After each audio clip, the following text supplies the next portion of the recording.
ஒரு நாள் கிரிக்கெட்ல ஐசிசி பேட்ஸ்மேன்களுக்கான தரவரிசை பட்டியல்ல இந்தியனுடைய சீனியர் வீரரான ரோஹித் சர்மா முதலிடம் பிடித்து சாதனையை படைச்சிருக்காரா. அந்த வகையில இதுவரைக்குமே ஒரு நாள் கிரிக்கெட் ஐசிசி தரவரிசையில முதலிடம் பிடித்துள்ள 5 இந்திய பேட்ஸ்மேன்கள் யார் அப்படின்ற தகவலுமே வைரல் ஆகிட்டு இருக்கு. ஆஸ்திரேலியா அணிக்கு எதிரான ஒரு நாள் தொடர்ல இந்தியனுடைய சீனியர் வீரரான ரோஹித் சர்மா ஒரு சதம், ஒரு அரை சதம் உட்பட 202 ரன்களை விளாசியிருந்தார். இதன் காரணமாக தொடர் நாயகன் விருதையுமே வென்று அசத்தினார். 38 வயதாகும் ரோஹித் சர்மா மீது ஃபிட்னஸ் பிரச்சனை, ஃபார்ம் பிரச்சனை அப்படின்னு ஏராளமான விமர்சனங்களுமே முன்வைக்கப்பட்டது. ஆனால் அத்தனை விமர்சனங்களுக்குமே தன்னுடைய ஆட்டத்தால பதிலடி கொடுத்திருக்காரு. இதனால 2027 உலக கோப்பை தொடர்ல ரோஹித் சர்மா விளையாட வாய்ப்பு இருப்பதாக சொல்லப்படுது. இந்த நிலையில 38 வயதுல இந்திய முன்னாள் கேப்டன் ரோஹித் சர்மா ஐசிசி ஒரு நாள் போட்டிக்கான பேட்ஸ்மேன்களுடைய தரவரிசை பட்டியல்ல முதலிடம் பிடிச்சிருக்காராம். இதனால ரோஹித் சர்மாவுடைய ரசிகர்கள் செம்ம உற்சாகத்துல இருக்காங்க. ரோஹித்துடைய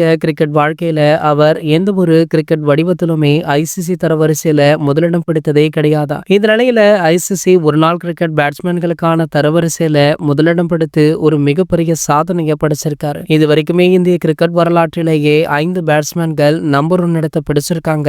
அந்த தரவரிசையில ரோஹித் சர்மா அவர்களுமே இடம் பிடித்துள்ளது அவருடைய ரசிகர்களை கொண்டாட வச்சிருக்கு. முதலாவதாக இந்த லிஸ்ட்ல இடம் பிடிச்சவர் தான் நம்ம சச்சின் டெண்டுல்கர். இவர் 1996 இடம் பிடிச்சிருக்காரு. அடுத்ததாக பாத்தீங்கன்னா நம்ம தோனி அவர்கள் 2008, 2010 ஆகிய ரெண்டுத்திலுமே முதலிடம் பிடிச்சிருக்காரு. அடுத்ததாக விராட் கோலி 2013 இடம் பிடிச்சிருக்காரு. அது மட்டுமல்லாமல் 2017, 2021 ஆகிய ஆண்டுகளாக கிட்டத்தட்ட 4 ஆண்டுகளாக தொடர்ச்சியாக நம்பர் 1 பேட்ஸ்மேனாக விராட் கோலி அவர்களுமே வலம் வந்திருக்காரு. இந்த லிஸ்ட்ல நம்ம கில் அவர்களுமே இடம் பிடித்தார் அப்படின்றதுமே குறிப்பிடத்தக்கது. இது போன்ற கிரிக்கெட் செய்திகளை பற்றி நீங்க உடனே தெரிஞ்சுக்க நம்மளுடைய சேனலை மறக்காம சப்ஸ்கிரைப் பண்ணிக்கோங்க.